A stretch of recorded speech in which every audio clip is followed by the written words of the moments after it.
정부가 수능에서 이른바 킬러 문항을 퇴출시키기로 한 데 이어 이번엔 여당이 고액 연봉을 받는 일타 강사들을 정조준했습니다. 일타 강사들이 불특정 다수에게 피해를 주면서 초과 이익을 거둔다며 이는 범죄이자 사회 악이라고 비판했습니다. 송영길 전 더불어민주당 대표를 비롯해서 돈봉투 전당대회와 관련된 정치인들 모두 결백을 주장하고 있습니다. 이런 가운데 JTBC는 이성만 의원이 돈을 전달했다는 정황이 담긴 새로운 녹취를 공개합니다. 아까는 너무 일러가지고 네. 돈 얘기하기가 좀 그래서 우리 지금 지난번에 이성만 의원이 해다 준 거 외에는 지금 뭐 전혀 없어서. 작년 서울과 경기 북부에서 기승을 부렸던 벌레 때 이른바 러브버그가 다시 나타났습니다. 사흘 동안 서울 은평구에서만 900건 가까운 민원이 이어졌습니다. 수소, 대자연의 물로부터 지속가능한 미래로 현대 수소전기차 넥소. JTBC 뉴스룸을 시작합니다. 사교육 시장에 대한 정부와 여당의 비판이 이른바 일타 강사로까지 번졌습니다. 여당 사무총장은 사회 악이라는 표현까지 썼습니다. 먼저 하예빈 기자입니다. 국민의힘은 킬러 문항 풀이로 고액 연봉을 받는 이른바 일타 강사를 정조준했습니다. 연수입이 100억, 200억 가는 것이 공정한 시장의 시장 가격이라고 볼 수 없지 않습니까? 고액 연봉을 받는 건 사회 악이라고도 주장했습니다. 불특정 다수에게 피해를 주면서 그 피해를 바탕으로 해서 자신의 이익을 취하는 것은 이건 초과 이윤을 취하는 것은 이거는 범죄입니다. 이건 사회 악이죠. 이건. 당내에선 일타 강사들이 입시 공포증에 시달리는 사람들의 돈을 갈취하고 있다는 비판도 나왔습니다. 앞서 정부와 여당은 킬러 문항을 수능에서 없애겠다는 방침을 밝혔는데 교과 과정을 벗어난 사교육을 부추기는 핵심 원인으로 일부 일타 강사들을 지목한 셈입니다. 실제로 일부 일타 강사들은 연간 소득세로만 130억 원을 낸다는 사실을 공개하거나 소셜미디어에 호화로운 일상 사진을 올려 논란이 되기도 했습니다. 하지만 여당 내부에서도 과도한 대응이라는 지적이 나옵니다. 김웅 의원은 일부 강사들의 고액 연봉은 우리나라 교육 문제에 따른 결과이지 원인은 아니라며 고액 연봉을 공개하고 공격하는 건 보수주의자의 기본 자세에 어긋나는 행태라고 꼬집었습니다. JTBC 하혜빈입니다. 정부가 사교육 부담 줄이기에 나섰지만 사실은 공교육이 경쟁력이 없기 때문이 아니냐는 비판도 많았지요. 정부가 오늘 공교육의 경쟁력을 높이겠다며 몇 가지 대책을 내놨습니다. 그런데 섣부른 공교육 대책이 오히려 사교육을 부추길 수 있다는 지적입니다. 강나연 기자입니다. 교육부는 오늘 잠자고 있는 공교육을 깨우겠다고 했습니다. 학생들의 기초학력과 기본 인성을 국가가 책임지고 교육하며 학생의 교육 선택 기회를 확대함과 함께 내놓은 대책은 크게 세 가지입니다. 먼저 초등학교 3학년과 중학교 1학년은 학업 성취도 평가를 치르도록 적극 권고하겠다고 했습니다. 그동안은 일부 학년에서 학급별로 자유롭게 신청해 시험을 봤던 걸 바꾸겠다는 겁니다. 심각한 학력 미달 수준을 개선하기 위해서라는 설명입니다. 2025년부터는 원하는 과목을 골라 정해진 학점을 채우는 고교 학점제도 추진합니다. 고교 1학년의 경우 공통 과목의 석차 9등급을 매깁니다. 2025년 일반고로 바꿀 예정이었던 자율형 사립고와 외고, 국제고도 그대로 유지됩니다. 하지만 이번 대책이 사교육 과열을 더 부추길 수 있다는 우려가 벌써부터 나옵니다. 우선 초3과 중1 학생의 평가 결과는 학생 간 경쟁을 불러오고 결국 학원비 부담으로 이어질 거란 겁니다. 자사고와 특수고를 그대로 유지하는 것과 고교 1학년 9등급 제도도 마찬가지란 지적입니다. 9등급 상대평가를 한다라고 하면 사실 중학교 단계에서 고등학교 1학년 과정을 무조건 선행학습하라는 시그널을 주지 않겠는가. 이 같은 우려에 교육부는 오는 26일 구체적인 사교육비 경감 대책을 발표하겠다고 했습니다. JTBC 강나현입니다. 한국교육과정평가원 감사를 진행 중인 국무총실이 감사 대상을 교육부까지 확대해 진행 중인 것으로 파악됐습니다. 총리실은 윤석열 대통령이 이른바 수능 킬러 문항 배제를 지시했지만 지시가 이행되지 않은 책임을 가리기 위해 교육부 현장 감사를 진행 중이라고 밝혔습니다. 네, 민주당 전당대회 돈봉투 의혹 관련 소식입니다. 오늘 송영길 전 대표가 한 인터뷰에서 돈봉투 의혹에 대해 강하게 반박했습니다. 사실상 캠프를 배후에서 총괄한 강내구 전 수자원공사 감사에 대해 캠프에 참여하지도 않았고 개입할 수도 없다고 했는데 녹음 파일에 나온 강 씨의 목소리와는 완전히 다른 주장입니다. 임지수 기자가 취재했습니다. 오늘 아침 CBS 라디오에서 송영길 전 대표는 자신이 돈봉투를 뿌렸다는 취지로 말한 강내구 씨가 캠프 상황을 전혀 모르는 위치였다고 주장했습니다. 아시다시피 강내구 씨는 수자원공사 상임 감사입니다. 정치에 개입할 수가 없고요. 저희 선거 캠프에 참여하지도 않았습니다. 하지만 당시 녹취 파일에선 캠프 조직부터 비용 문제까지 주요 사안마다 강 씨가 해결사로 등장합니다. 밥값이 없다. 현찰로 좀 마련해줘라. 얘기해 놓으십시오. 그럼 내가 화요일 날 다시 얘기해서 돈이 바로 며칠 안에 들어올 수 있게끔 할 테니까. 2018년 전당대회 때 송 전 대표 캠프 총괄 선거 대책본부장이었던 강 씨는 2021년 선거 때는 이 전 부총장과 상의하며 배후에서 캠프 주요 사안을 처리했습니다. 적진 상황 보고 뭐 이런 것도 좀 쓰고 당대표가 돼도 이런 놈 때문에 안 되는 거야. 송한테 보고 하기 전에 내가 좀 첨언을 해줄 거 아니야. 당내 인사들도 강 씨를 송 전 대표와의 소통 창구로 인지했던 것으로 보입니다. 아니 내가 그 연길이 형하고 나 지금까지 같이 있다가 막 들어왔어. 시장하고 연길이 형하고 나하고 넷이 밥을 먹고 노웅래 최고위원 전화 와서 이거 어떻게 했으면 좋겠냐고 나한테 그 상의하던데. 비대위를 꾸려서 다시 전대를 하려면 3개월 이상이 걸린다. 상황에 대비해서 좀 상의를 좀 해줘라 연길이 형하고. 강 씨는 지역 본부장과 국회의원들에게 돈봉투를 뿌리는 과정에도 깊숙이 개입한 혐의로 이미 재판에 넘겨진 상태입니다. 그다음에 유는 몇 개 하냐? 5개만 하냐? 다른 거 주지 마. 내가 5개라고 얘기했어. 송 전 대표는 이런 녹취 파일들이 위법하게 수집된 증거라는 주장도 폈지만 지난주 법원은 그 같은 주장이 막연한 추측일 뿐이라며 JTBC 보도에 대한 방송 금지 가처분 신청을 기각했습니다. JTBC 임지수입니다. 녹음된 목소리와 다른 주장은 송영길 전 대표뿐만이 아닙니다. 돈봉투 전달자로 지목된 이성만 의원도 마찬가지입니다. 이 의원은 여러 차례 돈봉투를 전달한 적 없다고 했지만 역시 녹음 파일에는 수많은 돈봉투 전달 정황이 나옵니다. 오승열 PD입니다. 돈 내가 내일 주면 안 돼? 내일? 아, 네네네네네. 그러셔요. 그러셔요. 내일 오전 예, 중에 예, 그러셔요. 내가 오전 10시에 갈 테니까. 민주당 전당대회를 앞둔 지난 2021년 3월 30일 이성만 의원은 송영길 캠프 조직총괄 본부장을 맡고 있던 이정근 전 사무부총장과 약속을 잡습니다. 둘은 다음 날 송 캠프가 차려진 여의도의 한 빌딩에서 만납니다. 이따가 이성만이 10시에 만나자대. 왜? 비용 준다고? 받으면 50만 원씩만 정리해서 50만 원씩 이렇게 봉투를 좀 나한테 만들어서 줘. 오빠 나 505호에 있는데. 505호. 505호. 알았어. 대산 빌딩인가? 대산 빌딩. 이 의원은 돈을 요구하는 이 전 부총장을 만나 거절하기 위해 돈 얘기를 꺼낸 것뿐이라는 입장입니다. 녹취록에는 이정근이 내게 돈을 받았다는 명시적인 내용이 없고 단시 추후에 있는 진술뿐이다. 하지만 이 전 부총장은 이후에도 수차례 이 의원으로부터 돈을 받은 사실을 언급합니다. 같은 해 4월 10일 이 전 부총장과 강래구 전 한국수자원공사 감사와의 통화입니다.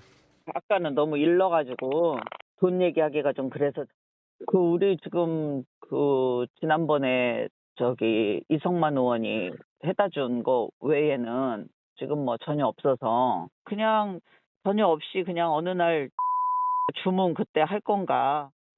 이 의원으로부터 전달받아 뿌린 돈이 모자라니 더 나눠줄 계획을 미리 세워놓아야 한다는 겁니다. 전당대회 다음 날인 5월 3일엔 이 의원과 이 전 부총장이 수금 전달하느라 고생했다며 격려합니다. 고생했네. 우리 또 팀에 와서 또 수금 전달하고 하느라고. 아니 그거 아는 사람이 그런 거나 서포트나 해야지. 이 의원은 JTBC 취재진과의 통화에서 해당 통화가 돈 봉투와는 관련 없는 내용이라는 입장을 밝혔습니다. 그 수금이 뭐였는지까지는 기억이 안 난다. 요 말. 그건 나한테 묻지 마세요. 그거는 법정에서 얘기합시다. JTBC 오승열입니다. 경기 수원의 한 가정집 냉장고에서 아기 시신 2구가 발견됐습니다. 30대 친모가 긴급 체포됐습니다. 현장에 저희 취재기자 나가 있습니다. 자, 이승환 기자, 냉장고에서 시신이 나왔다는 거죠? 네, 아기 시신 2구입니다. 검은 비닐봉지에 쌓여 있었고 냉장고 냉동실에 보관해 왔습니다. 시신은 아주 작았습니다. 두 아이는 각각 2018년 11월과 2019년 11월에 태어났습니다. 태어나자마자 하루 만에 숨졌습니다. 네, 아이들을 낳은 엄마가 그런 걸로 밝혀졌습니까? 네, 친엄마가 자신이 살해했다고 자백했습니다. 오늘 오후 2시쯤 체포됐는데 1차 조사에서 바로 죄를 인정했습니다. 경제적으로 어려웠고 키울 자신이 없었다고 진술했습니다. 이미 숨진 아기들 말고도 아이가 3명 더 있었던 걸로 파악됩니다. 다만 기초생활수급자는 아니었습니다. 네, 그러니까 몇 년 동안 가려져 있었던 건데 어떻게 드러나게 됐습니까? 감사원이 보건복지부 감사를 하다가 우연히 발견됐습니다. 출산 기록은 있는데 출생 신고가 되지 않은 아기들이 있다는 걸 확인했습니다. 수원시가 이 사실을 전달받았고 현장 조사에 나섰는데요. 친모가 조사를 거부했고 경찰이 영장을 받아 압수수색에 나섰습니다. 결국 냉동실에서 아이들 시신을 찾았습니다. 네, 혹시 함께 사는 다른 가족은 없었습니까? 함께 사는 남편이 있었습니다. 그런데 이런 사실을 전혀 몰랐다고 진술했습니다. 냉장고에 봉지가 많아서 시신이 있을 줄 몰랐다는 겁니다. 친모도 그러면서 임신한 건 알았는데 아내가 낙태를 했다고 해서 그 말을 믿었다고도 했습니다. 친모도 남편에게 출산과 살해 사실을 알리지 않았다고 말하고 있습니다. 하지만 함께 살면서 출산 사실을 전혀 몰랐다는 게 상식적이진 않습니다. 경찰은 다양한 가능성을 열어놓고 있습니다. 네, 여기까지 듣겠습니다. 이승환 기자가 전해드렸습니다. 이태원 참사 유족들이 14일째 용산구청에 모여 있습니다. 박희영 용산구청장을 비롯해서 책임질 사람들이 책임을 지라고 요구하지만 박 구청장은 오히려 문을 걸어 잠갔습니다. 보석으로 풀려난 과장은 다른 주요 보직에서 일하고 있고 또 다른 국장은 공로 연수를 갔습니다. 김지윤 기자입니다. 박희영 용산구청장은 지난 7일 보석으로 풀려났습니다. 유족을 만나겠다고 했습니다. 하지만 지난주부턴 구청 입구부터 막았습니다. 참사가 일어난 걸 알고도 술을 마시고 집에 간 혐의로 구속된 재난안전과장도 보석으로 풀려났습니다. 그리고 지금은 다른 주요 부서에서 일하고 있습니다. 참사 당일 안전 업무를 총괄하던 전 안전건설교통국장은 지난 1월 공로 연수에 들어갔습니다. 공로 연수는 퇴직 1년 전부터 출근을 하지 않고 급여를 받으면서 자기 개발을 하는 제도입니다. 용산구청은 공로 연수에 들어간 뒤 기소돼 연수를 중단할 규정이 없다고 했습니다. 사죄해야죠. 그것도 부족할 판에 나와서 일을 본다고요? 유족들은 하얀 소복을 입고 매일 아침 7시부터 저녁 6시까지 구청 앞을 지키고 있습니다. JTBC 김지윤입니다. 불법 집회 시위에 강경 대응을 예고한 경찰이 진압 장비를 더 늘리겠다면서 예산 증액을 요구한 걸로 나타났습니다. 위헌 논란이 있는 차벽을 활용할 가능성까지 내비쳤습니다. 이렇게 진압 예산은 늘리는 반면 수사 관련 예산은 깎겠다고 했습니다. 최규진 기자입니다. 우리 정부는 그 어떤 불법 행위도 이를 방치 외면하거나 용납하지 않을 것입니다. 윤석열 대통령의 발언 이후 경찰은 6년 만에 캡사이신까지 꺼내며 집회 시위 대응 수위를 높였습니다. 기획재정부엔 진압 관련 예산도 늘려달라고 요청한 걸로 파악됐습니다. 경찰청의 내년도 전체 예산 요구액은 올해 대비 6% 늘어난 13조 2,300억 원. 이 가운데 집회 시위에 대비하는 경비 예산 등 8.4% 늘었습니다. 반면 범죄 수사나 치안 강화 등은 예산을 소폭 줄였습니다.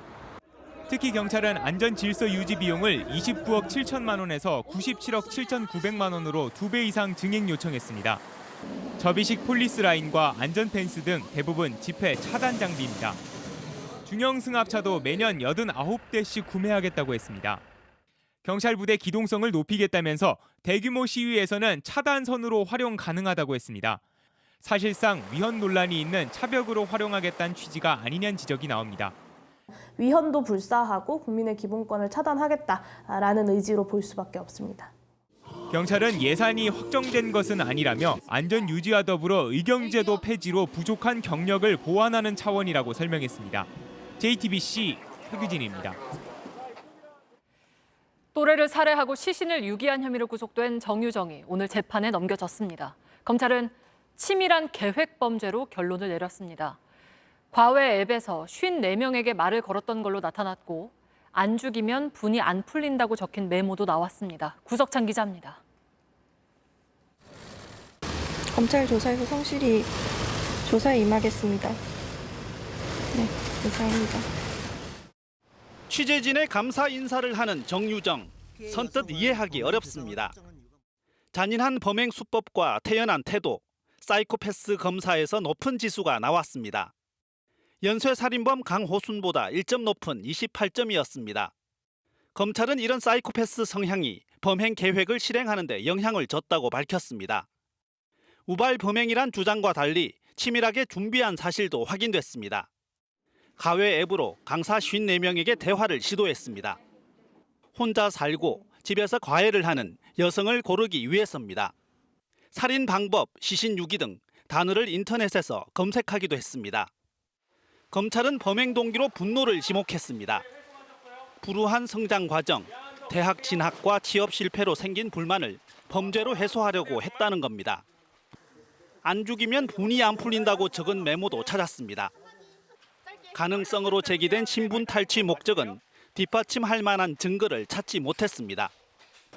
하지만 사이코패스 범죄로 단순히 단정짓기보다 성장 과정과 심리 변화 등 동기를 더 세심히 들여다봐야 범행 동기를 명확히 파악할 수 있습니다. JTBC 구석찬입니다. 해병대에서 2년 전 장전된 권총을 후임병의 입속에 넣는 가혹행위가 있었다는 주장이 나왔습니다.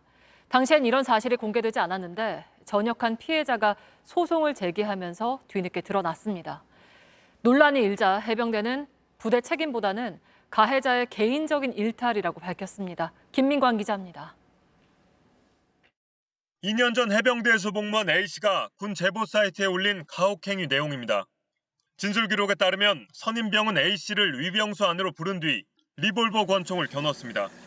5발이 들어가는 권총 안에는 고무탄과 가스탄 등 4발이 장전된 상태였습니다. 선임병은 권총을 A씨 입안에 집어넣었습니다. 자칫하면 목숨을 잃을 수 있는 위험한 상황입니다.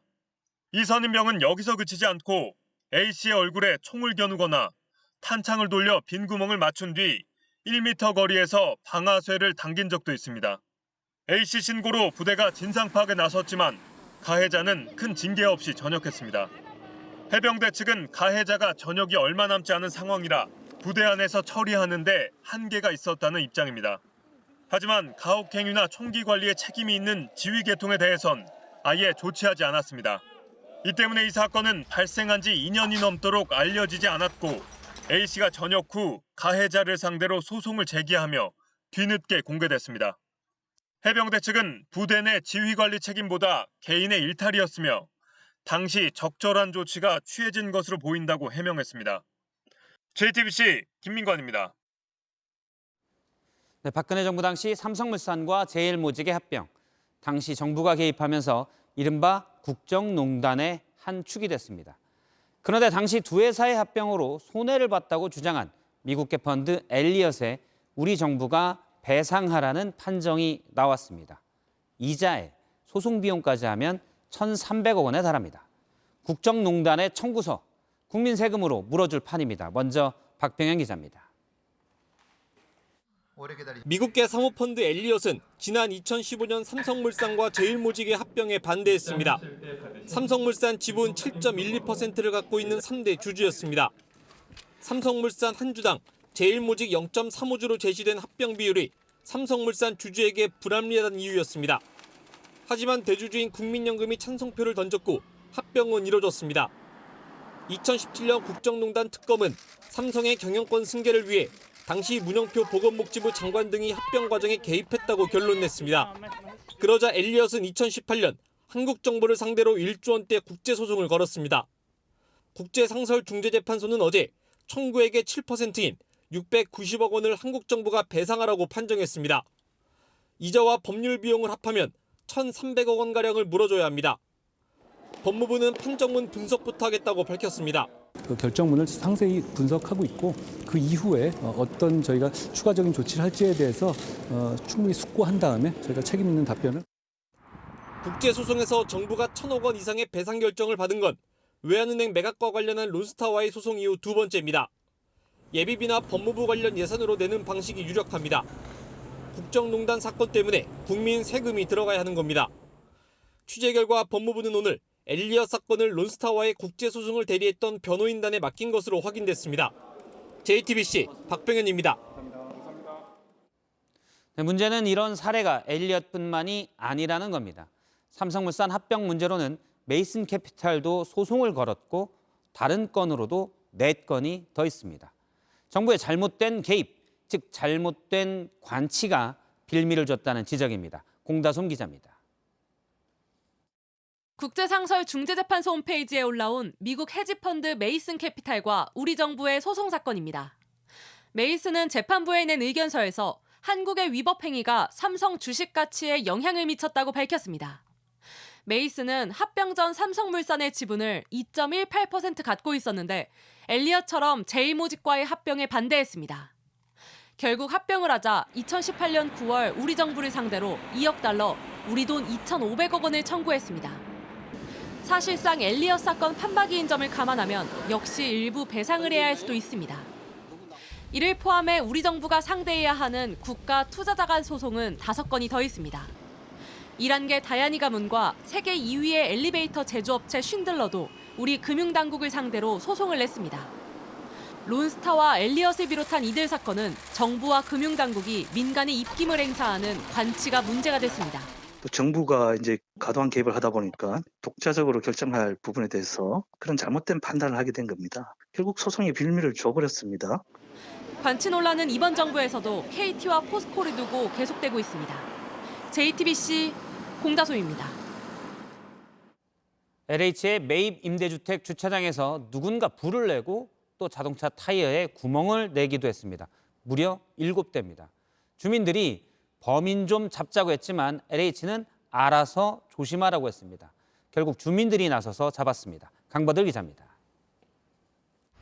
주차장 구석에 쭈그려 앉은 남성은 불을 붙이기 시작합니다.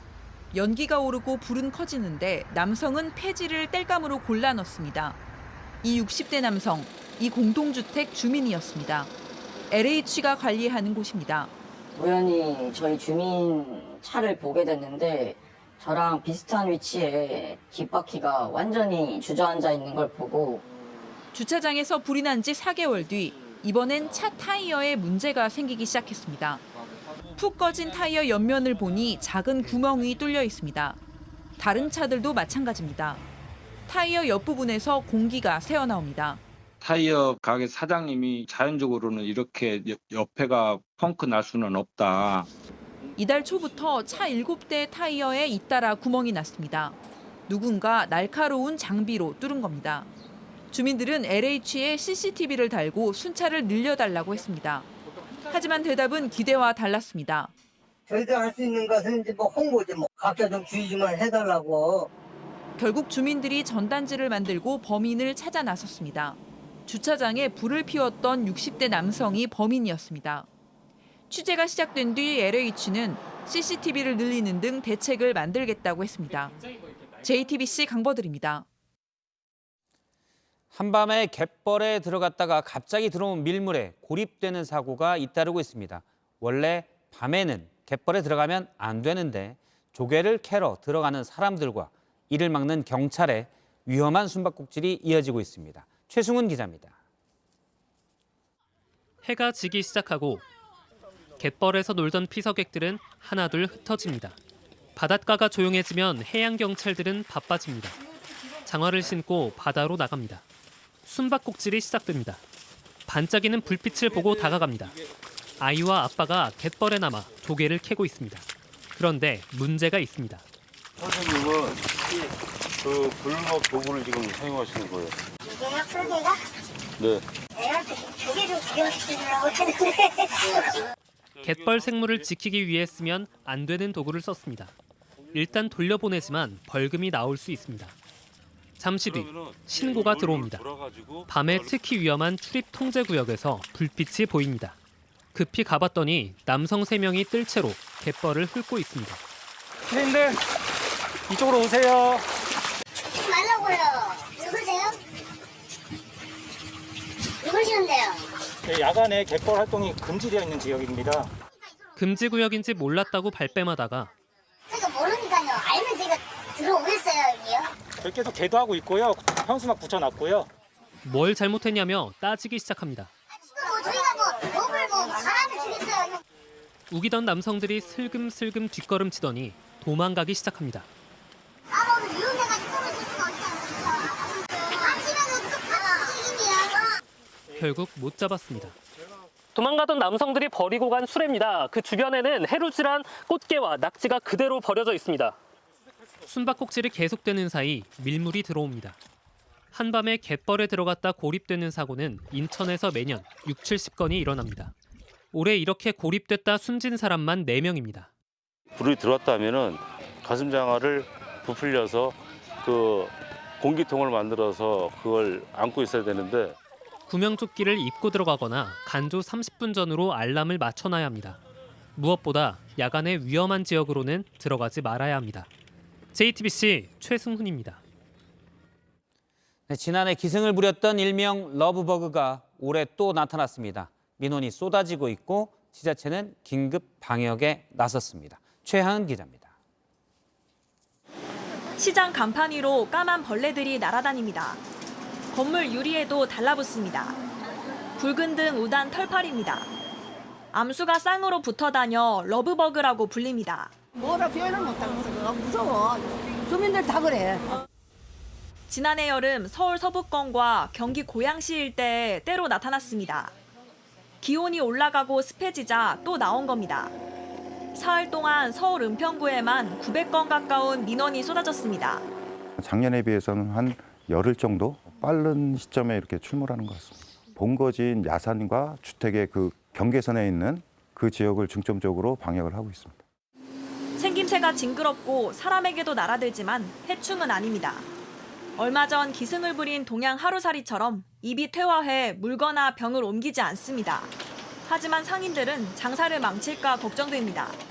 과일이 막 두꺼우니까 혐오스럽지 않더라고요. 손님들이 혐오스러우니까 물건을 잘 천장 보면 시커멓게 붙을 정도로 이런 걸 많았거든요. 올해는 뭐 이 정도면 이 정도에서 끝났으면 좋겠다.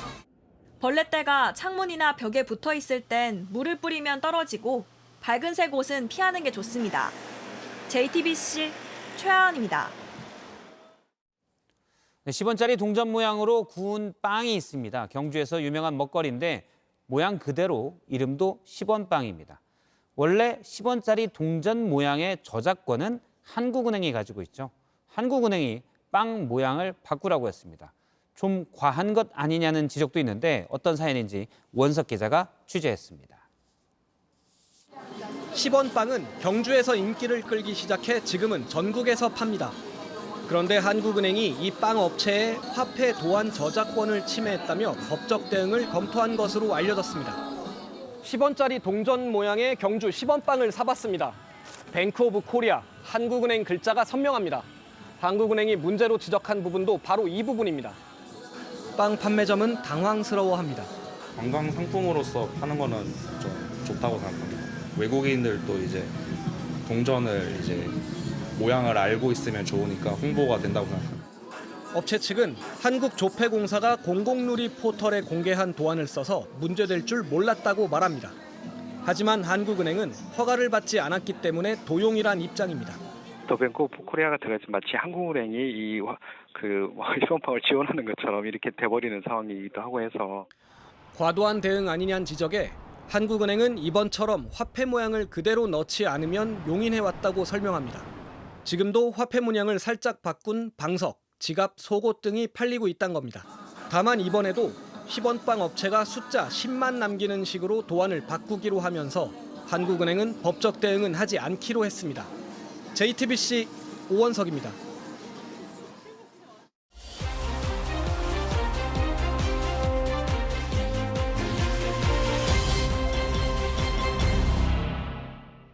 오늘 밀착카메라는 전남의 한 갯벌에 다녀왔습니다. 한때 맛조개로 유명했지만 지금은 썩은 조개뿐인데요.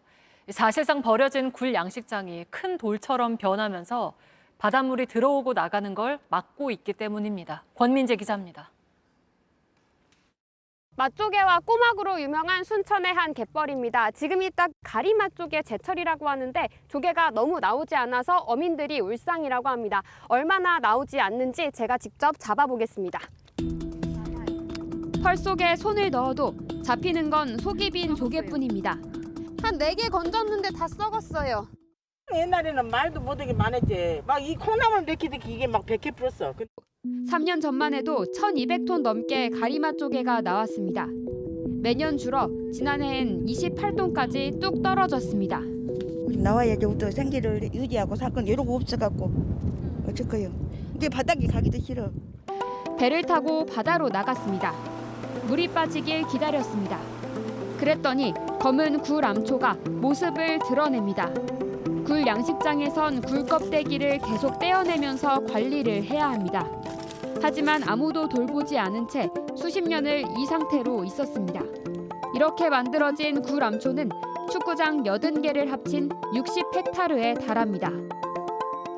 이 아래에 죽은 굴들이 쌓여 있다고 합니다. 그 깊이가 1m가 넘는다고 하는데요. 이렇게 가까이 가서 뻘을 파보면요. 검은색 뻘이 나옵니다. 냄새를 맡아보면 썩은 달걀 냄새가 납니다. 굴이 썩으면서 유해물질인 황화수소가 나오고 있는 겁니다. 지자체에서 펄을 조사해보니 1g당 0.2mg의 황화수소가 나왔습니다. 팔고 먹을 수 있는 기준치인 0.5mg보단 낮습니다. 하지만 순천만 평균 검출량보단 3배 정도 높습니다. 퇴적물에서 황화수소가 나온다는 것은 그만큼 유기오염이 됐다. 갯벌은 물이 들어오고 나가면서 생명력을 유지합니다. 그런데 커다란 둑이 돼버린 굴 암초들이 이걸 막았습니다. 갯벌도 조개도 숨을 쉬기 어려워졌습니다. 차츰차츰 그 퇴색해 가면서 이제 완전히 저 보시면은 뚝이 돼 있어요. 어민들은 바다가 더 망가지기 전에 굴 암초를 없애달라고 말합니다. 갈수록 이제 더 나쁘지겠죠. 다음 후손들이 이제 살 일이 좀 참 앞이 좀 캄캄하다고 봐야죠. 연마을에선 올 초부터 대형 크레인을 동원해 굴 암초를 없애고 있습니다. 하지만 면적이 넓다 보니 앞으로도 반년 넘게 걸린다고 합니다. 100억 원에 이르는 예산도 지자체가 감당하기 어렵습니다. 순천시는 내년엔 정부 예산을 지원받을 계획이라고 밝혔습니다. 어민들의 생계를 책임지던 굴양식장은 단단한 암초가 됐고 이젠 서서히 갯벌을 망가뜨리고 있습니다. 더 늦는다면 이곳에 있는 모든 조개들은 없어질지도 모릅니다. 밀착카메라 권민재입니다. 반려견 코 주름을 찍으면 위치 추적이 된다. 이런 기계를 내세워서 투자금을 받아 챙긴 업체가 적발됐다고 지난해에 전해드린 적이 있습니다. 대표를 붙잡아서 확인해 보니 다단계 방식으로 끌어모은 피해자가 2만 명, 피해액은 1,600억 원에 달했습니다. 노인들을 주로 노렸습니다. 이혜성 기자입니다. 한 여성이 여러 사람을 앉혀놓고 무언가를 열심히 쓰며 설명합니다. 사장님이 나한테 12만 원을 갚겠어. 그럼 나 12만 원만 갚으면 되죠? 근데 여기는 12만 원이 이렇게 뻥튀기가 돼서 나오는데. 회의실에서는 제품 홍보가 한창입니다. 11월 달 제품도 나왔고 우리 비노기적이라 지금 양산에 들어갔습니다. 코주름 인식기 등 반려견 관련 특허 제품을 개발, 유통하는 기업이라고 했습니다. 하지만 모두 거짓말인 다단계 폰지 사기 업체였습니다. 전국에 홍보사무소 60여 곳을 차리고 199단계까지 회원을 모집했습니다. 현금을 투자하면 그 120%를 수익률이 높은 코인으로 돌려주겠다고 꼬드겼습니다. 이런 식으로 2021년 2월부터 1년간 2만 명에게 받아 챙긴 돈이 1,600억 원입니다. 평생 일하다가 벌은 돈이지. 앞으로 반려견 시장이 또 크다고 이야기를 하니까 기술에 대해서는 저는 잘 모르니까. 직접 만들었다는 코인은 상장도 안 된 가짜였고 피해자 상당수인 노인들은 노후 자금까지 잃었습니다. 50대 대표 등 4명이 구속됐지만 피해 회복은 불가능합니다. JTBC 이혜선입니다. 중국에 사무실을 차려놓고 보이스피싱으로 200억 원을 가로챈 일당이 붙잡혔습니다. 현지 경찰과 공조해서 핵심 조직원들을 붙잡았습니다. 윤정주 기자입니다. 보이스피싱 의심 신고를 받은 경찰이 은행을 향해 달립니다. 은행문을 나서던 거무돈 남성, 경찰관을 보더니 계단을 뛰어 달아납니다. 급히 뛰다 넘어지고 벗어나려 해보지만 결국 잡힙니다. 조직 말단 현금 수거책이 체포되는 순간입니다. 매년 붙잡히는 보이스피싱 말단 조직원은 늘고 있습니다. 하지만 범죄는 줄지 않고 피해도 복구되지 않습니다. 연락드린 곳은 서울중앙지검의 수사관인데요. 대구에 김태수라는 사람 알고 계십니까? 혹시 제가 왜 연락을 드렸는지 알고 계시죠? 어디시라고요? 핵심 조직원들이 해외에 있기 때문입니다. 지난해 단일 사건으론 최대 규모였던 41억 원 보이스피싱 조직도 중국 항저우에 있었습니다. 잡을 수 없을 거라 생각했는데 경찰이 최근 중국 공안과 함께 근거지를 급습했습니다. 핵심 조직원 2명을 포함해 8명을 구속했습니다. 이 조직 3단계로 나눠 검사, 수사관, 금감원 직원인 척 속여 피해자 133명에게 모두 200억 원을 빼앗은 걸로 확인됐습니다. 국내에서 가짜 사무실도 운영했습니다. 검사실처럼 사무실을 꾸민 겁니다. 영장이나 그런 사무 서류 이렇게 비치해놓고 피해자들은 그나마 잃은 돈 일부라도 찾을 수 있을지 기대하게 됐습니다. 보이스피싱으로 전 재산 18억을 잃게 되었습니다. 경찰은 중국의 남은 조직원들을 계속 추적하고 있습니다. JTBC 윤정주입니다. 서울의 한 오피스텔 승강기가 고장나서 일주일 동안 멈췄습니다. 수리비도 300만 원이 나왔는데 누군가 그 안에서 소변을 봤기 때문입니다. 자세한 내용 정인아 기자입니다. 지난 4월 28일 새벽 한 남성이 승강기에 탑니다. 곧바로 충수를 누르는 곳 앞에서 소변을 봅니다. 볼일을 보고 나선 승강기를 빠져나갑니다. 바로 맞은편에 있는 다른 승강기를 잡습니다. 발에 묻은 걸 털어내는 듯 다른 다리에 문지릅니다. 이 남성이 소변을 본 곳은 전기회로가 있는 곳이었습니다. 승강기는 고장났고 300만 원을 들여 고쳤습니다. 승강기 2대 가운데 한 대가 고장나 주민들이 불편을 겪었습니다. 관리사무소 측은 한 달 동안 얼굴을 가린 CCTV 화면을 공개하면서 자진 신고해달라고 했습니다. 하지만 반응이 없었습니다. 결국 얼굴이 보이는 사진을 모든 승강기 게시판에 다시 붙였습니다. 피해 보상을 받을 방법이 없지 않습니까? 빨리 이 사건을 마무리 지을 수 있는 방법이 뭘까 하는 궁여지책에서 얼굴을 공개를 하게 됐습니다. 경찰에도 범인을 잡아달라고 신고했습니다. 경찰은 CCTV를 확보해 특정 층에 사는 주민들을 대상으로 조사에 들어갔습니다. JTBC 정인아입니다. 바닷속에 타이타닉을 보러 갔다 실종된 잠수정 타이탄을 사흘째 찾고 있습니다. 골든타임은 이제 하루 정도 남았는데 구조 요청으로 추정되는 소음이 들렸다는 보도도 나왔습니다. 백민경 기자입니다. 수색 작업이 사흘째 접어든 가운데 미국 해양경비대가 수색 지역에서 물속 소음을 감지했다고 밝혔습니다. 쿵쿵거리는 소음이 30분 간격으로 이어졌는데 아직 출처를 찾아내진 못했습니다. 알려진 것과 달리 잠수정에는 탑승객 5명과 조종사, 승무원까지 총 10명이 타고 있었다고 뉴욕타임스는 보도했습니다. 잠수정 내부에 남은 산소를 고려할 때 골든타임은 하루도 채 남지 않은 걸로 추정됩니다. 수색 작업은 난항을 겪고 있습니다. 수색 면적이 서울의 24배에 이를 정도로 넓은 데다가 너무 깊어 발견하더라도 구조가 어려울 수 있기 때문입니다.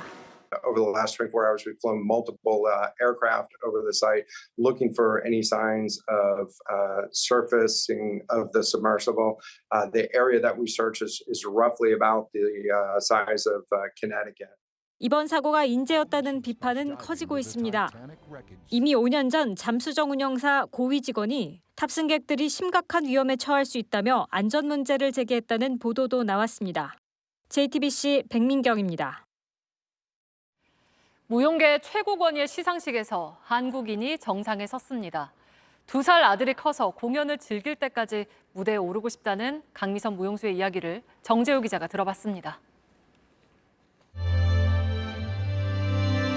국악의 선율과 어우러지는 무용수의 몸짓은 먼저 떠난 이를 향한 그리움을 표현했습니다.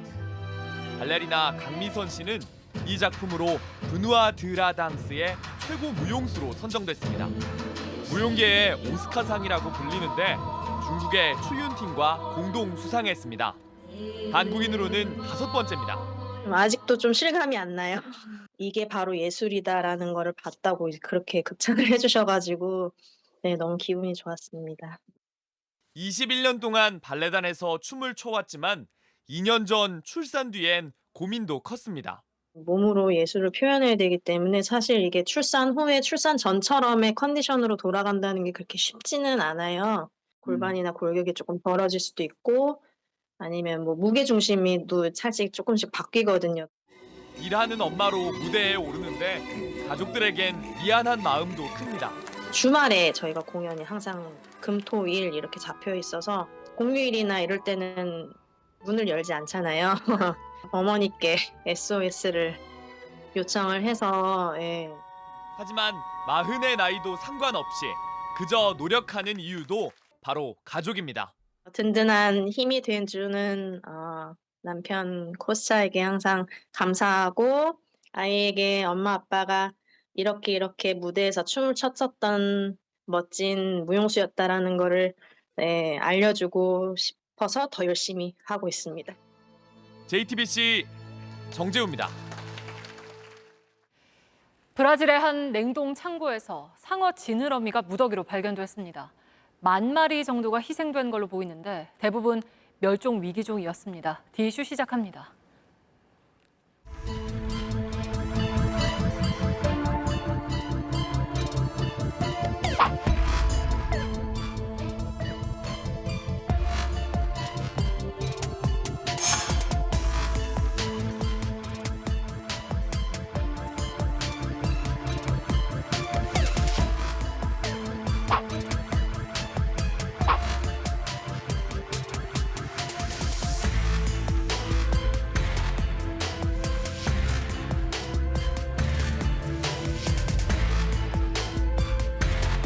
Uma das práticas conhecidas no mundo, né, é o que chama de finning. Normalmente você faz a captura do tubarão, corta as barbatanas dele, que são as partes que interessam de fato, e depois o resto do corpo você joga ao mar. O animal aí muitas vezes vive em agonia, sofrimento.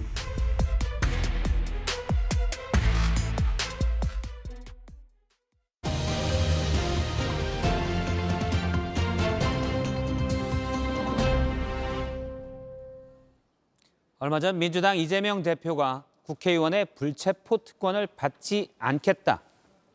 포기를 선언했죠. 이미 4번이나 체포동의안을 부결시킨 뒤라 만시짓한 얘기도 들었는데 오늘 국민의힘 김기현 대표는 서약까지 하자고 했습니다. 들어보겠습니다. 민주당을 포함한 야당 모든 의원들, 우리 당은 말할 것도 없습니다만 불체포 특권을 포기하겠다는 서약에 동참할 것을 요구하는 바입니다. 네, 불체포 특권 포기 서약. 사실 어제 이미 교섭단체 대표 연설에서 제안했고 오늘 국민의힘은 의원총회에서 이렇게 불체포 특권 포기 서약식까지 했습니다. 그런데 현재 112명의 의원 중 67명만 서약했습니다. 물론 의총에 참여 못한 사람이 꽤 됐고 추가로 서약도 하겠다지만 당대표가 몇 번이나 강조했는데 서약률은 60%가 채 안 됩니다. 사실 선언이든 서약이든 뭐가 중요하겠습니까? 체포동의안은 이렇게 숨어서 무기명 투표로 하니 선언을 하든 서약을 하든 안 지켜도 우리가 알 수가 없습니다. 다른 건 대부분 이렇게 이름을 걸고 투표하는데 왜 체포동의안은 무기명 투표인지 정말 국회의원들이 불체포 특권을 포기할 마음이 있다면 일단 무기명 투표부터 바꿔서 이름을 걸고 투표하기를 바랍니다. 다시 보겠습니다.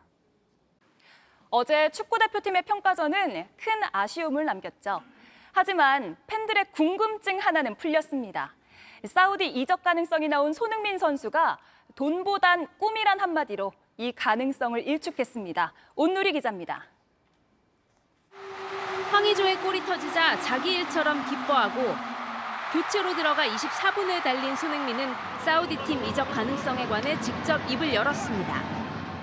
프리미어리그가 좋고 프리미어리그에서 아직도 할 일이 많이 남아있다고 생각해요. 어제 유럽 언론은 사우디의 알 이티하드가 약 840억 원의 이적료와 4년 동안 매 시즌 약 420억 원 수준의 연봉을 조건으로 손흥민을 노린다고 보도했습니다. 그러나 손흥민은 2016년 중국 프로축구의 거액 제안을 거절했던 기성용의 한마디를 떠올렸습니다. 성룡 형이 한번 그때 얘기했잖아요.